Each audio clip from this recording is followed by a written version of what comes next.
Good evening and welcome to the Nevis Newscast. Today is Tuesday, November 10th, 2015. I'm Donis Wilkinson Keynes. Nevis joined the rest of the Commonwealth on Sunday, November 8th to honor the memory of those servicemen who died fighting in the two world wars. The parade and the ceremonial events memorialize with gratitude those brave men who gave their lives for justice, peace, and truth in the two great wars of 1914 to 1918 and 1939 to 1945. The Remembrance Day service was held at the War Memorial in Charlestown, commencing with 2 minutes of stillness and silence, followed by the last post. They shall grow not old, as we that are left grow old. Age shall not weary them, nor the years condemn. At the going on of the sun, and in the morning, we will remember them. We will remember them. The service was officiated by Canon Ernest Fleming. In peace, let us pray to the Lord. For those who have given their lives for our country and whose wreaths we lay on this Memorial Day, that they may rest in God's peace and that their sacrifice may inspire in us who live a commitment to the ideals for which they perished. God, we praise you for those that have made the ultimate sacrifice. We ask that you comfort those that still feel the pain of their loss. Keep us mindful that you have promised to comfort those that mourn. God, we praise you for granting us these freedoms. Let us honor those who have served by working for peace. Let us never forget those that have served, and let us never let go of your promise of peace. The service also saw the laying of wreaths on the War Memorial for the brave men who fought and gave their lives in the two great wars. Names of the men of St. Kitts Nevis and Anguilla who gave their lives in the Great War of 1914 to 1918. Joseph Cephas, James Daniel, Arthur Dickinson, Donald Edwards, M.C., H.D. Edwards, D.S.O., John Foreman, Edmund Gordon, H. Herbert Jones, James L. E. R. Lake, Joseph Lewis, Joseph McCoy, Edward Mills, Hubert Mitchell, Donald Patrice, Edward Hope Ross, Horace Vera, Ivor Wakefield, William C. Watley, Richard White, Robert Woolworth, and those who gave their lives, in the Great War of 1939 to 1945.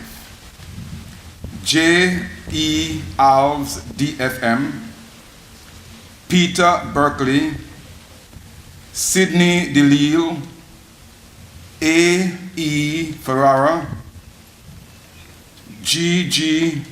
H. Ferrara, DFC, DFM, Basil Vera, DFC. Remembrance Day is recognized annually on November 11th, but the parade and the ceremonial events are carried out on Remembrance Day, Sunday, in St. Kitts and Nevis. Minister of Agriculture, the Honorable Alexis Jeffers, says when he represented St. Kitts and Nevis at the 18th regular meeting of the Inter-American Board of Agriculture, IABA, he was most impressed by the level of production of some of the larger territories represented. The October 19th to 23rd forum took place in Cancun, Mexico, and saw participation from ministers of agriculture from 34 Inter-American Institute for Cooperation and Agriculture, AICA, member territories.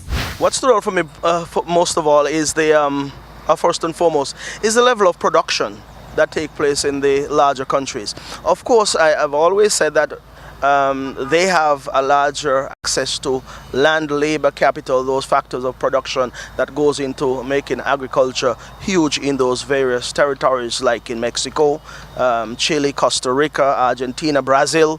They have vast amount of land, a vast amount of resources that we do not have in these parts.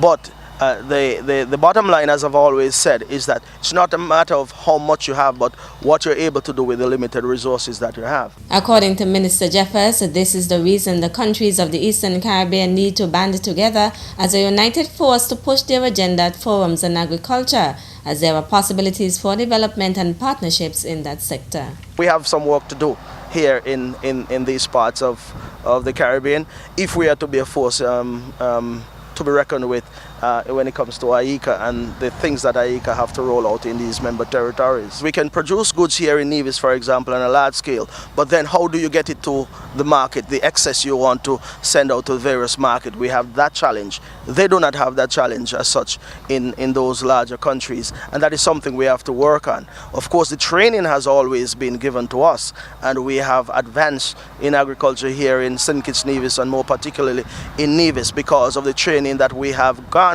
Minister Jeffers notes, however, that for the most part, the smaller territories do not have the relevant structures such as transportation, and that is an area in which opportunities are available and should be looked into. Agriculture is non-existent, so to speak, in the Bahamas.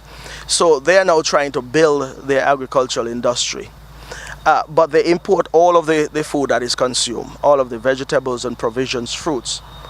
Now, we in the Caribbean do not have access to that market, simply because we do not have the ways and means of getting those goods to the Bahamas.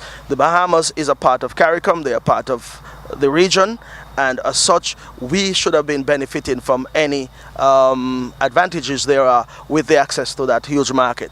But I stress the point of transportation. How do we get goods from, say, Trinidad, Grenada, St. Vincent, St. Lucia, Dominica, Antigua, Barbuda, Nevis, and get those transported to the Bahamas so as to ensure that we can supply that market?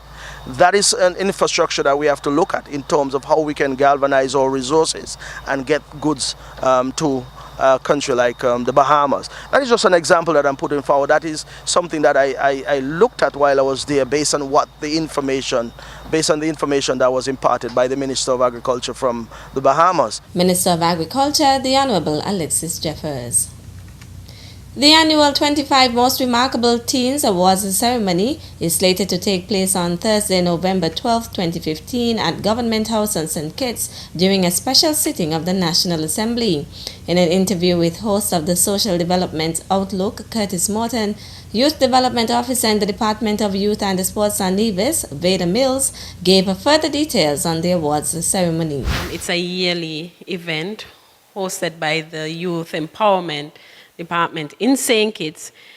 It's also a part of their Youth Month activity. Mills also outlined the process of selecting the awardees who are between the ages of 13 and 19. Every June, the nomination process begins. We have forms at the office. We also have forms at the ministry and all the secondary schools. What we encourage the general public to do is nominate persons who are doing remarkable things and are not recognized. And also, after the nomination process, we have an interview section, and then we have the selection. And the selection is really where all heads get together and make some very critical decisions, or decisions that would determine who are most remarkable. The stories of the remarkable teens will be shared with the nation via a live television broadcast on Thursday evening. This year, 7 remarkable teens were selected from Nevis and will be revealed on Thursday.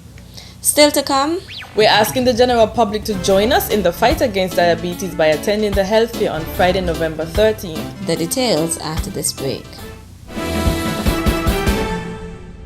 Hey, you know it's your groovy so come on king, your boy Speedy, and I'm here with the Inland Revenue Department, and I love My side dish. And guess what? I also love Nevis too. And as a responsible taxpayer, your tax dollars help to build our nation.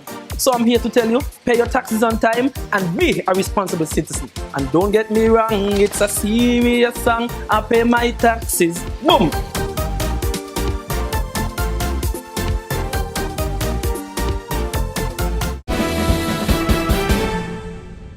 Welcome back.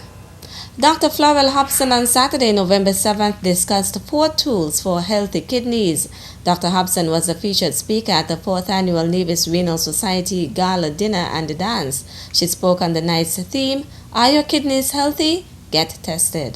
The first one, your grocery list. The second one, your plate. The third one, your attitude. And the fourth one, the availability of tests, your grocery list. The next time you go shopping, have a look at exactly what you're purchasing. If most of what you're buying is in a box, a can, a tin, a bag, a bottle, well, we're already in trouble. Fruits, vegetables, anything with a leaf, a stem, a flower, a blossom, those are good for you. So that's just a guideline. The second tool, your plate. The next time you prepare a meal or buy a plate of food, just have a look at the arrangement of the food on the plate. This is a challenge that I want you to work on. So the ideal proportions are as follows. Half of your plate should be fresh or steamed or boiled vegetables or fruits. So you can boil, bake, saute, depending on what you like, okay? But that's half of the plate. The next half, you're going to divide into 2. The top half, you're going to commit to your rice, your potato, your starch, whatever it is you want. And the next half, you're going to commit to your protein. So that could be your chicken, your fish, your pork, depending on if you eat pork or not. And that's how I want you to look at it. The third is your attitude. Now, sometimes this is the biggest stumbling block for us. We might not be motivated to exactly do what we know is good for us. The last thing I want to look at is testing. The best way to find out if your kidneys are healthy is by having 2 simple tests done. One is a blood test and the other is a urine test. So next time you go to your doctor, you can ask him to do those tests for you, well, him or her, to do your tests for you. The Nevis Renal Society's Gala Dinner and Dance took place at the Occasions Events Center on Saturday, November 7th. The event is the Society's biggest fundraiser. The proceeds go toward providing a caring framework to prolong and provide a decent quality of life for patients with kidney-related illnesses and advocating for dialysis and other advanced treatment for patients with renal failure. Meantime, in keeping with the healthy lifestyle mantra, the Ministry of Health will be hosting an activity to observe World Diabetes Day, November 14th. This year, World Diabetes Day will be observed under the theme, Healthy Eating as a Key Factor in the Fight Against Diabetes. In this week's edition of NTV's Health Matters, health educator in the Health Promotion Unit, Chevani Nisbet, outlines the activity for World Diabetes Day. We at the Health Promotion Unit in Nevis will be hosting a health fair on Friday, November 13th at the Administration Building parking lot across from Best Buy in Charlestown from 8:30 a.m. to 3:30 p.m.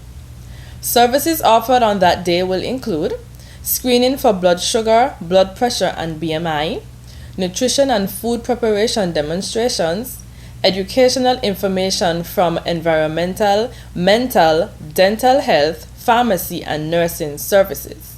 Mr. Macefield Nisbet will be offering exercises after the event, so bring a change of clothing and your sneakers and join us at 4 p.m. Nisbet is encouraging persons to take part in the activity. We're asking the general public to join us in the fight against diabetes by attending the health fair on Friday, November 13th at the administration parking lot across from Best Buy in Charlestown. This starts at 8:30 a.m. to 3:30 p.m. Remember, it's important to know your numbers. So see you there. Health educator at the Health Promotion Unit, Chevani Nisbet.